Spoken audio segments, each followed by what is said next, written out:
ముఖ్యంగా రాష్ట్ర వ్యాప్తంగా పత్తి కొనుగోలు ఆగిపోవడం వల్ల పత్తి రైతులందరూ కూడా తీవ్రమైనటువంటి మనోవేదనకు గురవుతా ఉన్నారు.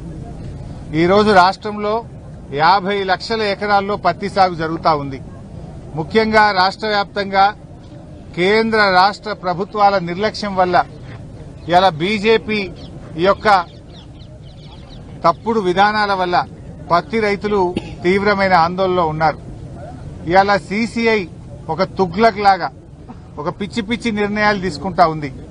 ముఖ్యంగా కేంద్రంలో బీజేపీ ప్రభుత్వ ఆధ్వర్యంలో నడుస్తున్న సీసీఐ L1, L2, L3 విధానం తేవడం కావచ్చు, కపాస్ యాప్ తీసుకురావడం కావచ్చు, గతంలో ఎకరానికి 12 క్వింటాళ్లు కొంటే దాన్ని తగ్గించి 7 క్వింటాళ్లే కొనాలనే నిబంధన కావచ్చు, 8 నుంచి 12% తేమ ఉండాలి అనే నిబంధన కావచ్చు. ఇలాంటి తుగ్లక్ చర్యల వల్ల రైతులందరూ కూడా రోడ్డు మీద పడే పరిస్థితి వచ్చింది. ఇలా రాష్ట్ర వ్యాప్తంగా 2 రోజుల నుంచి జిన్నింగ్ బిల్లులన్నీ మూతబడ్డాయి. పత్తి కొనుగోలు ఎక్కడికక్కడ నిలిచిపోయింది. దాంతో రాష్ట్రంలోని పత్తి రైతులంతా కూడా అయోమయమైనటువంటి పరిస్థితుల్లో ఉన్నారు. ఇలా రైతులకు పత్తి అమ్ముకోవడానికి అవకాశం లేక అడ్డగోలుగా దళార్లకు అమ్ముకోవాల్సి వస్తా ఉంది. పత్తి మద్దతు ధర 8,100 రూపాయలు. కానీ ఈరోజు పత్తి కేవలం 6,000 రూపాయలకు మాత్రమే రైతులు అమ్ముకుంటున్న పరిస్థితి. ఓ క్వింటాల్ మీద 2,000 రూపాయలు ఇలా పత్తి రైతులు నష్టపోతా ఉన్నారు. ప్రభుత్వమేమో మాటల్లో కేంద్ర రాష్ట్ర ప్రభుత్వాలు రైతులకు అరచేతిలో వైకుంఠం చూపిస్తున్నారు, చేతల్లో నరకం చూపిస్తా ఉన్నారు. ఇలా ఒకవైపు అకాల వర్షాల వల్ల తుఫాన్ల వల్ల రైతులు నష్టపోయారు. ఆ రైతుల్ని ఆదుకోవాల్సింది పోయి తుగ్లక్ నిబంధనలు తెచ్చి రైతుల్ని ఇంకా నిండా ముంచుతున్నది కాంగ్రెస్ బీజేపీ ప్రభుత్వాలు. రేవంత్ రెడ్డి పొద్దున్నేస్తే ఢిల్లీకి పోతాడు. నువ్వు 60 సార్లు ఢిల్లీకి పోయినావు కదా రేవంత్ రెడ్డి గారు. ఈ పత్తి రైతుల సమస్య కేంద్ర ప్రభుత్వానికి చెప్పడానికి నీకు ఓపిక లేదా? నీకు సమయం చిక్కలేదా? ఢిల్లీకి మూటలు మోయడమే తప్ప రాష్ట్రంలో పత్తి రైతుల బాధల్ని కేంద్ర ప్రభుత్వానికి చెప్పే ఓపిక నీకు లేదా? సమయం నీకు లేదా అని నేను అడుగుతా ఉన్నా. 60 సార్లు పోయినావు కదా ఢిల్లీకి. ఏం చేస్తున్నట్టు నువ్వు? బడే బైతో నీకు మంచి సంబంధాలే ఉన్నాయి కదా. మరి చోటే బై పోయి ఆ బడే బైని కలిసి ఈ పత్తి కొనండి, మా పత్తి రైతుల నిబంధనలు సవరించండి అని చెప్పాల్సిన బాధ్యత నీకు లేదా రేవంత్ రెడ్డి అని నేను అడుగుతా ఉన్నా. ఉప ఎన్నికల్లో గెలవడానికి విచ్చలవిడిగా డబ్బులు పంచినావు, కానీ పత్తి రైతులకు మద్దతు ధర ఇప్పియవా? 8,100కు అమ్మాల్సిన పత్తిని 6,000కు 7,000కు అమ్ముకొని ఇలా రైతులు నష్టపోతా ఉన్నారు. ఒకవైపు అకాల వర్షాలతో పంట దిగుబడి తగ్గిపోయింది, పత్తి చేన్లన్నీ దెబ్బతిన్నాయి. ఆ పండిన పత్తి కూడా కొనే దిక్కులేక పెట్టిన పెట్టుబడి రాక ఇలా రైతులు ఆత్మహత్య చేసుకునే పరిస్థితులు ఏర్పడతా ఉన్నాయి. మేము కేంద్ర ప్రభుత్వాన్ని కూడా డిమాండ్ చేస్తా ఉన్నాం, మీరు పెట్టిన L1, L2, L3 విధానాన్ని రద్దు చేయండి, 8 నుంచి 12% తేమ విధానాన్ని సవరించండి, అదేవిధంగా ఈ కపాస్ యాప్ను రద్దు చేయండి. రైతులకు ఎవరికి స్మార్ట్ ఫోన్లు ఉండవు. కపాస్ యాప్ లో అందరూ కూడా నమోదు చేసుకోవాలంటే సిగ్నల్ ఉండదు, స్మార్ట్ ఫోన్లు ఉండవు. ఆ రైతులకు ఇబ్బంది అవుతా ఉంది, దాన్ని రద్దు చేయండి. పోయిన సంవత్సరం ఏ పద్ధతిలో అయితే ఒక ఎకరాకు 12 క్వింటాళ్ల పత్తి కొనరో ఈ సంవత్సరం కూడా అదే పద్ధతుల్లో 12 క్వింటాళ్ల పత్తి కొనాలని చెప్పి నేను బీజేపీ ప్రభుత్వాన్ని డిమాండ్ చేస్తా ఉన్నా. ముఖ్యంగా 8 మంది బీజేపీ ఎంపీలు గెలిచారు. ఏం చేస్తున్నారు మీరు? 8 మంది బీజేపీ ఎంపీలు కేంద్రం మీద ఒత్తిడి తేవాల్సిన బాధ్యత లేదా? పత్తి రైతులు ఆత్మహత్యలు చేసుకుంటే మీకు కనికరం లేదా అని నేను అడుగుతా ఉన్నా.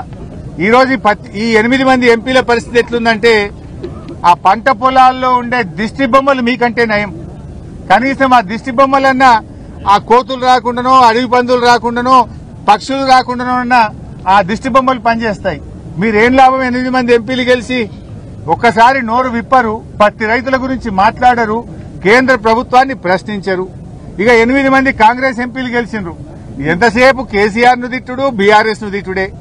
మీరు ఎన్నడన్నా పత్తి రై ఎందుకు గొంటలేరు అని పార్లమెంట్ లో 8 మంది కాంగ్రెస్ ఎంపీలు నిలదీశారా? ప్రశ్నించారా? కాంగ్రెస్ ప్రశ్నించదు, బీజేపీ అడగదు. ఇవాళ బీజేపీ ప్రభుత్వము బడా బడా పారిశ్రామికవేత్తలకు 1,00,000 కోట్ల రూపాయల రుణమాఫీ చేశారు, 1,00,000 కోట్లు మాఫీ చేశారు. మరి మా రైతులకు ఎందుకు చేయరు? బీజేపీ ప్రభుత్వం లక్షల కోట్లు బడా పారిశ్రామికవేత్తలకు మాఫీ చేశారు, మా పేద రైతులకు ఎందుకు చేయరు? ఇలా పత్తి పండించేదే ఎక్కువ గిరిజన రైతులు, బీసీ రైతులు, దళిత రైతులు, పేద వర్గాల రైతులే పత్తి పండిస్తా ఉంటారు.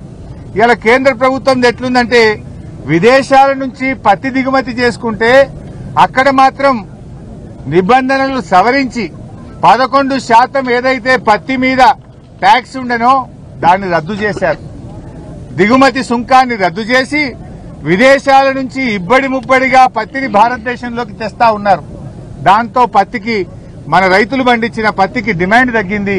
వ్యాపారస్తులు కొనడం లేదు. 8,100కు అమ్మాల్సిన పత్తి వ్యాపారస్తులు 5,000-6,000కు కూడా కొంటలేరు.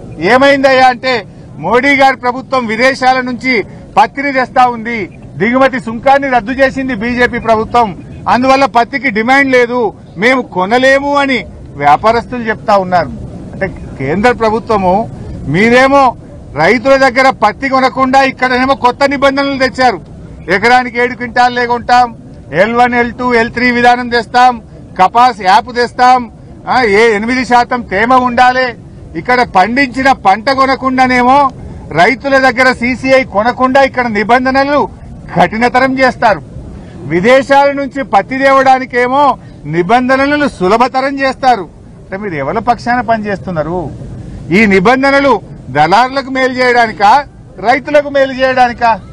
రైతుకు మేలు చేసేది ఉంటే ఈ నిబంధనలు ఎవడన్నా పెడతాడా? మీరెవరి కోసం పనిచేస్తున్నారు?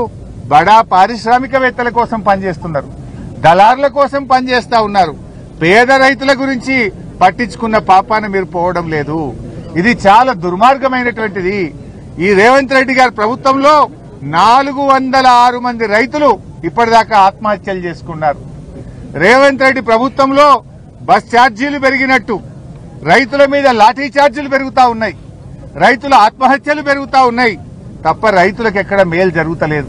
ఇంకా రేవంత్ రెడ్డి గారు అంటున్నారు ఏడాది పాటు ఉత్సవాలు జరుపుతాడు. ఇప్పుడు 2 ఏళ్లు నిండింది, నేను బ్రహ్మాండంగా, నా పాలన అద్భుతంగా ఉంది, 2 ఏళ్ల పాలన మీద విజయోత్సవాలు జరుపుతాడు రేవంత్ రెడ్డి గారు. దేనికోసం జరుపుతున్నాయన? పత్తి కొననందుకు, మక్కలు కొననందుకు, ధాన్యం ఖరాబ్ అయినందుకు, బోనస్ లో కోత పెట్టినందుకు, రైతు బంధులో కోత పెట్టినందుకు, మక్కలకు పైసలు ఇయ్యనందుకు రైతు వారోత్సవాలు జరుపుతావా? యూరియా బస్తాలు సరఫరా చేయక రైతుల్ని లైన్లలో నిలబెట్టిన, రైతుల కళ్లల్లో కన్నీళ్లు నింపిన గనక విజయోత్సవాలు జరుపుతావా రేవంత్ రెడ్డి గారు? దేనికోసం నీ విజయోత్సవాలు అని నేను అడుగుతా ఉన్నా. ఇప్పుడే మేము మక్క రైతును కలిశాను ఎనమాముల మార్కెట్ లో. మన సీతక్క గారి నియోజకవర్గం, ములుగు నియోజకవర్గం, మంగపేట మండలం, చింతకుంట నుంచి వచ్చినటువంటి రైతు మద్దెల వెంకటేశ్వర్లు